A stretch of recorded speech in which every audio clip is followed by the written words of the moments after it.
पवार गटानं अमोल कोल्हेंच्या विरोधात नाना पाटेकरांना उमेदवारीची ऑफर दिल्याची चर्चा आहे।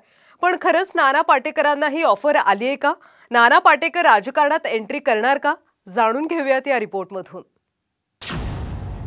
शिरूरच्या मैदानात सेलिब्रिटी आमने सामने येणार। आम्ही राजकारणी लोक काय करतो, एखादा उमेदवार आम्हाला पराभूत करता येत नसेल तर मग सेलिब्रिटी काढायची। अमोल कोल्हेंविरोधात नाना पाटेकरांना संधी मिळणार। सरकारकडे मागू नका, कुठलं सरकार करायचं हे ठरवा। नाना पाटेकरांना अजित पवार गटाची ऑफर।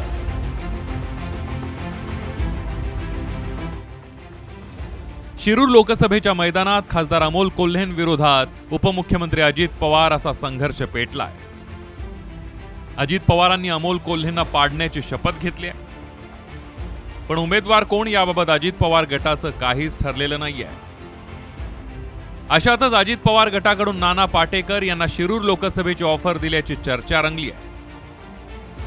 दरम्यान अजित पवार अमोल कोल्हेंविरोधात सेलिब्रिटीज उतरणार असल्याची चर्चा का रंगली आहे पाहूया। छत्रपती संभाजी महाराजांची मालिका जोरात चालली होती। मला वाटलं की आता चांगल्या पद्धतीने काम होईल, परंतु 5 वर्षापूर्वी आम्ही अभिनयाला बोललो, परंतु अभिनय लोकांची करमणूक करतो। खासदार मतदारसंघात 5 वर्षात कितीदा फिरला ह्याची जरा आठवण करा। तर त्यांचा राजकारण हा पिंडच नाहीये।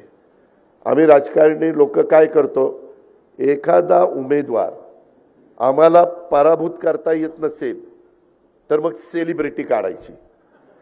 खोटं नाही सांगत। एखादा जण आला आणि बघितला आणि चांगला वाटला तर वाटतं की बाबा हा निघेल चांगला, परंतु त्याच्या डोक्यामध्ये काय चाललेलं आहे हे काय आम्हाला कळायला मार्ग नाही ना। तसं आपलं झालंय। अजित पवार यांनी राजकारणात सेलिब्रिटी उतरवण्यामागचं गणित नेमकं काय असतं हे सांगितलंय। यानंतर अमोल कोल्हेंविरोधात नाना पाटेकर यांना संधी मिळणार असल्याची चर्चा रंगली आहे।